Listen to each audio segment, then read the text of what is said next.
네, 안녕하세요. 장코치입니다. 기다리고 기다리던 챔피언스리그 4강전의 1차전이 치러졌습니다. 레알 마드리드의 홈인 산티아고 베르나베우에서 레알 마드리드과 맨체스터 시티가 맞붙었고, 그리고 경기에서는 한 골씩을 기록하면서 1대1 무승부로 1차전이 마무리되는 모습을 보여줬는데요.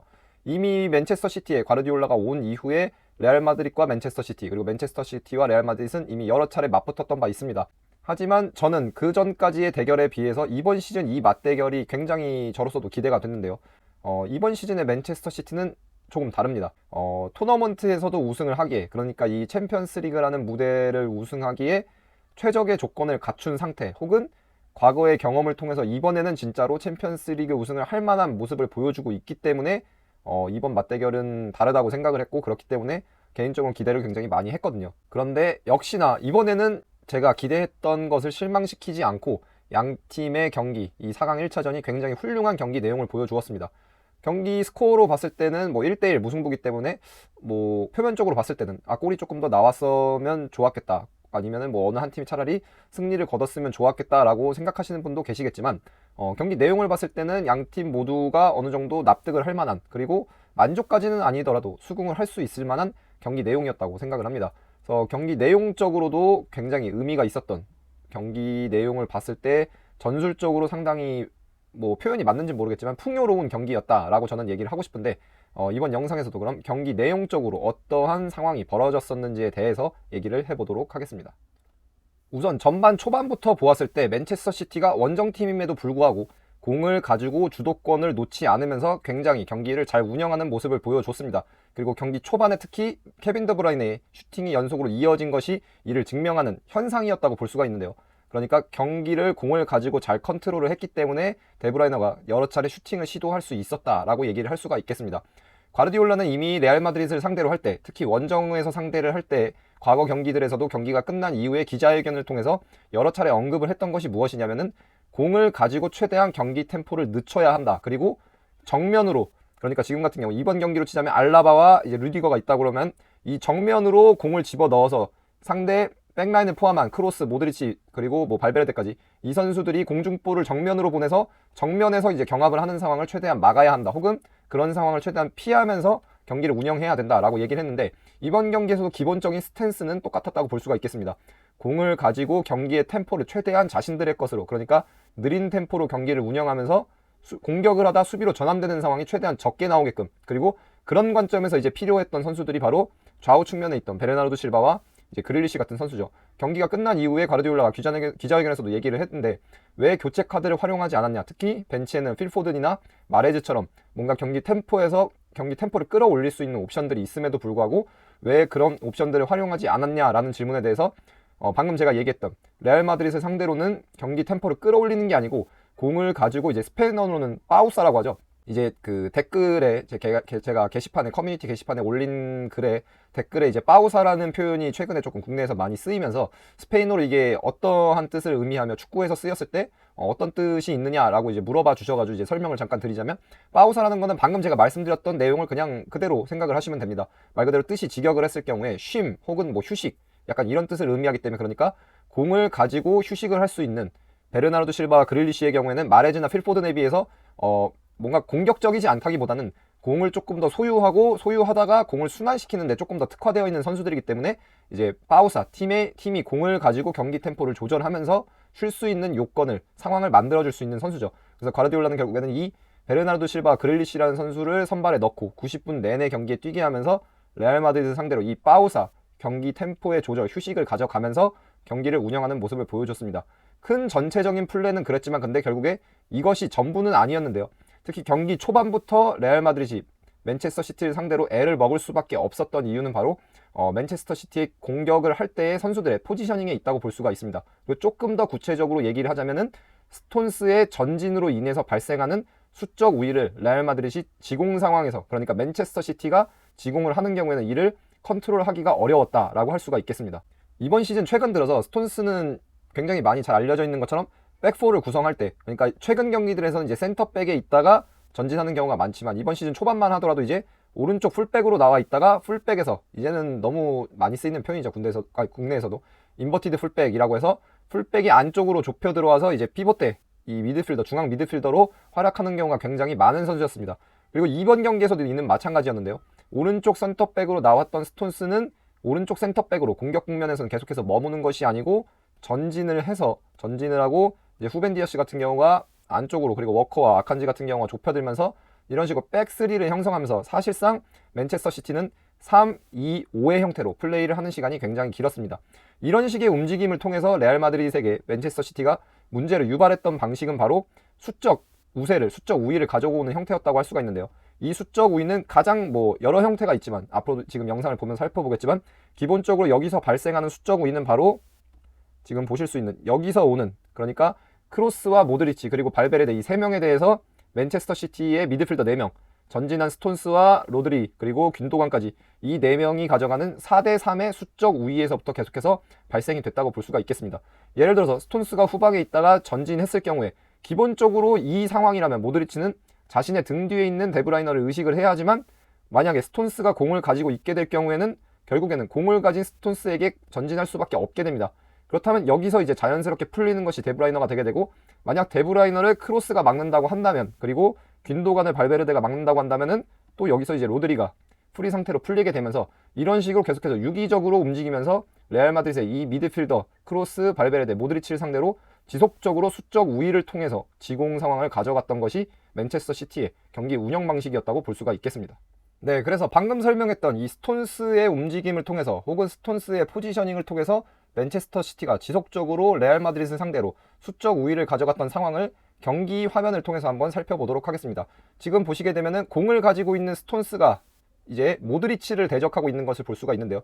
이때 공을 가지고 있는 스톤스에 대해서 수비를 가져가는 선수가 보실 수 있는 것처럼 모드리치였고, 이때 그리고 나머지 크로스의 경우가 균도간에서 수비를 펼치고 있고, 그리고 발베르데가 거리는 조금 떨어져 있지만 케빈 데브라이너에 대해서 인지를 하면서 수비를 가져가기 위한 준비를 하는 것을 볼 수가 있습니다. 근데 이때 여기를 이제 확대를 해서 보게 되면은 공을 가진 스톤스에 대해서 모드리치가 고정이 되어 있기 때문에 혹은 끌려갔기 때문에 바로 옆에 지금 로드리가 프리 상태로 풀려 있는 것을 볼 수가 있게 되죠. 그리고 여기서는 이제 스톤스가 다음 상황에서는 애초에 그러니까 모드리치가 지금은 로드리를 막고 있다가 스톤스에게 가면서 스톤스가 공을 가지고 앞을 볼 수 있는 것을 허용을 했기 때문에 스톤스는 이를 통해서 시간적, 공간적 여유를 확보할 수 있었고 드리블을 통해서 지금 앞에 보실 수 있는 공간으로 전진하는 플레이를 선보입니다. 그러니까 조금 더 화면을 크게 본다면은 아까도 말씀드렸던 것처럼 여기서 화면을 조금 더 확대를 해보도록 하겠습니다. 확대를 해본다면은 그래서 미드필더 구성으로 봤을 때 이런 식으로 공을 중심으로 봤을 때 우리가 흔히 얘기하는 중원 싸움이라고도 어떻게 보면 볼 수가 있겠죠. 중원 싸움에서 레알 마드리드는 이런 식으로 맨체스터 시티가 스톤스를 계속해서 중앙으로 합류시켰기 때문에 여기서 지속적으로 4대3에 놓이면서 맨체스터 시티가 지공을 계속해서 자신들의 진영으로 전개하는 것을 허용할 수밖에 없었습니다. 네, 그리고 또 다른 예를 한번 들어보도록 하겠습니다. 지금은 공을 가지고 있는 선수는 최후방에 있는 후벤 디아스이고, 후벤 디아스가 있을 때 또 보게 되면은 발베르데가 균도간을 막기 위해서 움직이고 있는 것을 볼 수가 있죠. 그리고 반대쪽인 오른쪽, 그러니까 맨체스터 시티의 오른쪽, 레알 마드리드의 왼쪽에서는 크로스가 데브라이너를 막기 위해서 움직이고 있는 것을 볼 수가 있고요. 그리고 이때 공을 가진 후벤 디아스를 바라보고 있는 모드리치는 또다시 한번 중앙에서 스톤스와 로드리를 상대로 2대1이 걸려있는 것을 볼 수가 있습니다. 만약 후벤 디아스가 공을 가지고 전진을 해서 한쪽 선수에게 패스를 했을 경우, 그러면은 자연스럽게 모드리치는 그 선수를 막기 위해서 이동할 수밖에 없는데, 이때 만약에 공을 받은 이후에 스톤스가 다시금 후벤 디아스에게 공을 전개하면은 그때 이제 다시 여기서 로드리가 공을 받게 되면은 로드리는 완전히 모드리치의 수비로부터, 마크로부터 자유로운 상태에서 공을 받게 되고 앞을 보고 공격을 전개할 수가 있게 되는 겁니다. 그리고 이때 균도간과 데브라이너를 의식해서 크로스와 발베르데가 벌어져 있기 때문에 이 벌어져 있는 공간으로 홀란드는 지속적으로 나와서 공을 받을 수 있는 상황이 벌어지게 되는 거죠. 그러니까 레알 마드리드 자체가 수비를 못했다고 볼 수는 없습니다. 이러한 구조적인 열세, 수적 열세에 지속적으로 놓였음에도 불구하고 자신들이 박스까지 내려앉은 상황에서는 이 백라인과 미드필더 라인 사이의 간격을 굉장히 많이 좁혀서 이 홀란드라는 신체적 우위를 가지고 등을 지고 공을 받았을 경우에 굉장히 좋은 플레이를 보여주고 있는 선수를 이 두 명이 지금 알라바와 류디거가 2대1의 수적 우위를 가지고 굉장히 잘 막아냈거든요. 반면에 결정적인 찬스까지는 박스 근처에서 내주지 않았지만 이러한 상황의 형성으로 인해서, 이러한 상황을 연출함으로 인해서 맨체스터 시티는 전반전 거의 내내 주도권을 놓지 않고 경기를 컨트롤할 수가 있었습니다. 물론 실점을 했으니까 실패한 거 아니냐라고 얘기하실 수도 있겠지만 뭐 득점을 보신 분들은 아시겠지만 사실 이번 시즌, 지난 시즌의 비니시우스는 정말 원샷, 원킬에 가까운 모습을 보여주고 있거든요. 그렇기 때문에 그것 자체는 비니시우스라는 선수의 메리트로 봐야 하기 때문에 맨체스터 시티는 전체적으로 경기를 잘 컨트롤했다라고 볼 수가 있겠습니다. 네, 그리고 동일한 상황 혹은 비슷한 상황을 한 번 더 살펴보고자 하는데요. 지금 마드리드이 완전히 자신들의 진영으로 내려앉은 상태이고, 그리고 내려앉은 상태에서 비교적 온연하게 4-1-4-1의 형태로 수비 진영을 구축해 놓은 것을 볼 수가 있습니다. 반면에 이 상황에서도 맨체스터 시티가 레알 마드리드의 이 미드필더 라인 3명을 상대로 4대1에 4대3의 수적 우위를 가져가는 상황은 계속해서 연출되고 있는 것을 볼 수가 있습니다. 공을 가진 스톤스가 전진을 하기 위한 준비를 하고 있고, 이때 모드리치는, 그러니까 직전 상황까지는 로드리를 막고 있던 모드리치가 공을 가진 스톤스가 전진하는 것을 막기 위해서 전진할 채비를 하고 있는 것이 보이죠. 이로 인해서 결국에 모드리치는 그렇다면 로드리와 스톤스에 대해서 다시 한번 또 2대1의 상황에 놓이게 됩니다. 2대1의 상황에 놓여서, 그래서 이어지는 상황을 보시게 되면은 공을 가진 스톤스를 막기 위해서 모드리치가 전진을 했고, 그러면서 이제 로드리가 순간적으로 자유롭게 풀린 상태이거든요. 그러니까 여기서 지금 2대1 상황이 발생했다고 볼 수가 있습니다. 이를 활용하기 위해서 스톤스는 지금 로드리와 월패스, 2대1 패스를 시도하고 있죠. 패스를 주고 전진하면서 공간으로 프리로 전진하는 것을 볼 수가 있는데, 크로스가 뒤늦게 자신의 마크인 데브라이너를 버려놓고 남겨두고 전진하려는 모습을 보이고 있지만, 지금은 이미 공이 출발한 상태이기 때문에 2대1 상황이 발현될 수 있는 시간적, 공간적 여유가 이미 발생했다고 볼 수가 있겠습니다.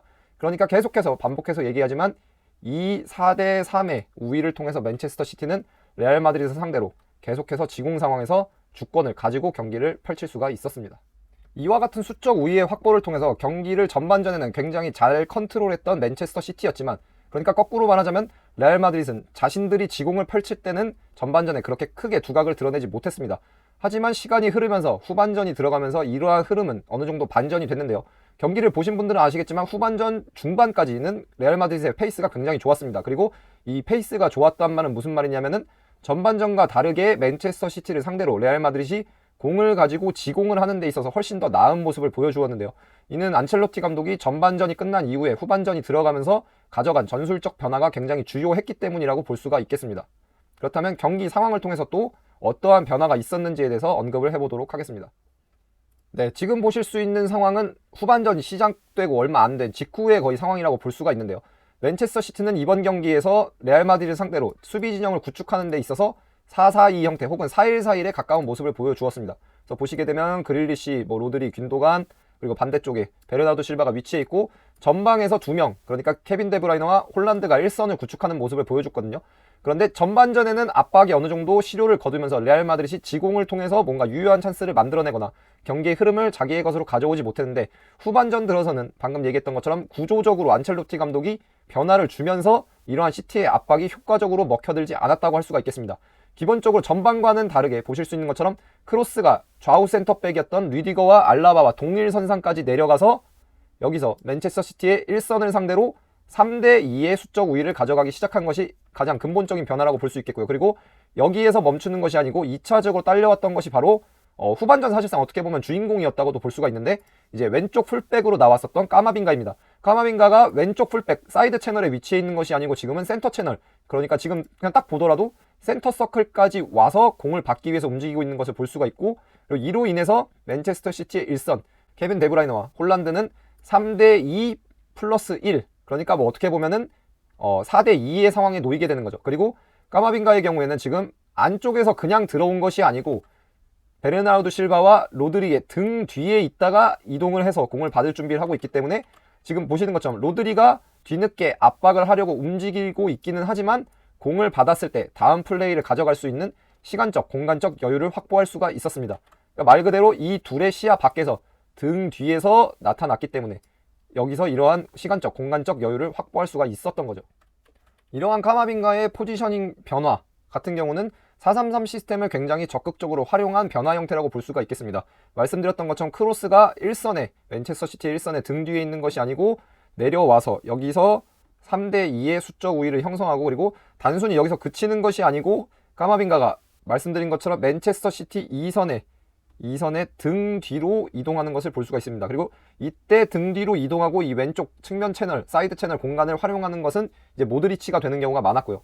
모드리치가 되면서 모드리치는 기본적으로 카마빈가를 막아야 했던 선수는 베르나르도 실바였기 때문에 카마빈가 이런 움직임에 안쪽으로 좁혀들면서 끌려갈 수밖에 없었고, 중앙에 있다가 이런 식으로 모드리치가 빠져나왔을 경우에 되려 이 모드리치를 막아야 하는 것은 로드리였기 때문에 여기서 맨체스터 시티는 기본적으로 지역 방어를 택했기 때문에 여기서부터 지속적으로 문제를 겪을 수밖에 없었다고 할 수가 있습니다. 네, 그래서 이러한 4-3-3의 변화 형태가 적극적으로 활용되는 상황을 또 예를 들어보도록 하겠습니다. 중앙에서 발베르데가 공을 가지고 있고 발베르데를 막기 위해서 로드리가 전진하고 있는 모습을 볼 수가 있는데요. 이때 측면으로 빠져나와 있는, 우리가 보통 왼쪽 풀백이 있어야 하는 공간에 있는 것은 모드리치이고, 되려 이 맨체스터 시티의 2선, 미드필더 2선의 등 뒤에 프리 상태로 남아있는 카마빈가를 우리가 확인할 수가 있습니다. 그러니까 이 상황 자체는 무엇이냐면은, 기존이었다면, 그러니까 전반전이었다면은 왼쪽 측면에 남아있는 것은 카마빈가였을 것이고, 이 카마빈가를 베르나르도 실바가 압박을 하고 있었겠죠. 반면에 지금은 보시는 것처럼 모드리치가 중앙에 있는 것이 아니고 공이 있는 쪽에, 그리고 발베르데까지 넘어와서 공과 관련해서 수적 우위를 만들기 위해서 움직이고 있고, 이때 카마빈가가 등 뒤로 이동했기 때문에 맨체스터 시티의 2선의 등 뒤에, 그러니까 위치적으로 우위를 점하고 있고, 그리고 조금 더 세부적으로 보자면은 베르나르도 실바에 대해서 2대1의 수적 우위를 형성하고 있는 것을 볼 수가 있습니다. 그리고 조금 더 이 상황을 공과 관련해서 크게 보았을 경우에는 카일 워커, 베르나르도 실바, 그리고 로드리에 대해서 레알 마드리드의 4명이, 비니시우스까지 이 4명이 4대3의 수적 우위를 확보하고 있는 것을 볼 수가 있습니다. 이어지는 상황에서 보게 되면 공이 측면으로 빠져나올 경우를 대비해서 카일 워커가 전진해 있지만 결국에는 이 안쪽에 있는 옵션, 그러니까 카마빈가를 의식해서 안쪽으로 좁혀들게 되고 결국에는 비니시우스가 프리 상태로 공을 넘겨받게 되는 것을 볼 수가 있습니다. 네, 지금도 그리고 마찬가지의 상황이 벌어지고 있는 것을 확인할 수가 있습니다. 모드리치가 다시 한번 중앙에 남아있는 것이 아니고 왼쪽 측면으로 빠져나왔고, 이때 왼쪽 측면으로 빠져나온 모드리치를 수비하기 위해서 베르나르도 실바가 전진해 있는 것을 볼 수가 있죠. 본래였다면 자신의 등 뒤에 있는 카마빈가를 막아야 했던 베르나르도 실바였지만, 마찬가지로 여기서도 2대1이 걸렸기 때문에 결국에는 자신의 등 뒤에 있는 카마빈가를 버려두고 모드리치를 향해서 전진한 것을 볼 수가 있습니다. 그리고 이때 결국에는 등 뒤에 남아있는, 베르나르도 실바의 등 뒤에 남아있는 카마빈가를 수비하기 위해서 중앙의 공간을 지키고 있어야 했던 로드리가 카마빈가를 막기 위해서 움직이는 것을 볼 수가 있는데요. 이로 인해서 지금 자유로워지는 공간은 맨체스터 시티의 2선 그리고 1선, 2선과 1선 사이의 공간인데요. 이때 3대2를 수적 우위를 형성하고 있던 크로스가 결국에는 전진을 해서 해당 공간으로 이동을 해서 모드리치로부터 공을 건네받고, 그리고 이때 공을 건네받은 크로스는 결국에는 이 벌어진 2선의 공간, 그러니까 균도간과 로드리 사이에 이 벌어진 공간으로 벤제마를 향해서 공을 집어 넣음으로써, 공을 집어 넣었을 경우에는 지금 이제 맨체스터 시티의 3선을 보게 되면은 레알 마드리드는 여기서 4대4로 수적 동위 상황에서 공격을 이어갈 수 있는 상황을 형성할 수가 있게 됩니다.